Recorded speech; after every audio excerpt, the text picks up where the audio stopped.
жәндегі ойында, түйінінде. Мені де оятқан осы кино негізі. Алып қарайтын болсақ. Өйткені бізде тарихты білмейді екенбіз. Расымен. Мен бір жайтты айтқым келеді осы тұста. Ең алғашқы жәндегі бірінші түсірілім алаңына бардық, түсіп қайттық қой. Енді Мұратты көрдім, Ахаңды қабылдадым. Сонымен менде бір апта арасы уақыт бос болып қалды да. Сол кезде жәндегі сценарий толық алып кетіп, ағамның үйіне келіп оқып шықтым. Сол кезде бір енді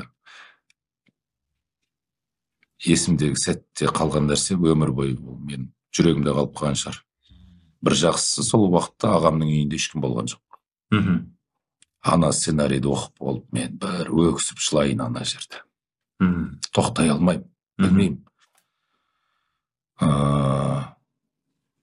Жерді де ұрдым төбелеп. Сол кезде бірінші сұрақ келді, мен осы халқыма не бітіріп, не істедім, қандай бір пайдам тигіздім осы жасқа келіп деген нәрсем. Сол кезде мен бірінші оятқан сол сценарий.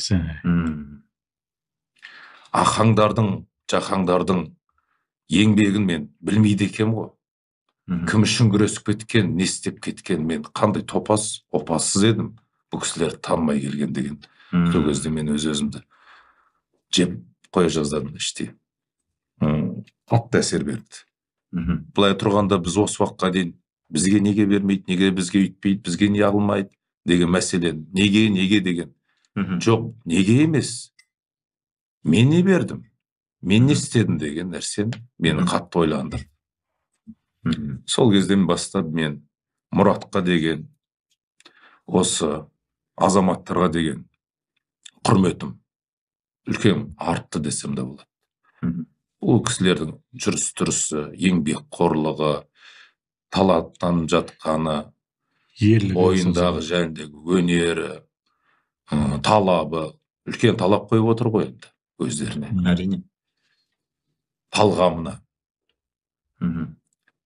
Сол кезде мен айта алмаймын. Әлі күнге дейін ол кісілерді мен қатты жақсы көремін. Сырттай қатты құрметтеймін. Аллаға да сан шүкір етемін. Осы түсірілім тобына мені жолықтырғанына, осы рөлге мені алып келгеніне. Енді осы тұста мен өзімнің барымды салмасам, бұл қиянаттық болар еді.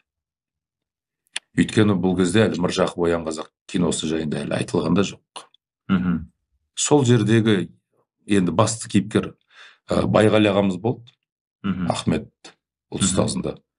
Қасындағы екінші пландағы актер болсам да, менің де осы бір септігім тиісінші халыққа деген бір мақсат пайда бола бастады. Елге, хотя бы осы кино арқылы менің бір үлесім тиісінші. Қандай керемет. Керемет.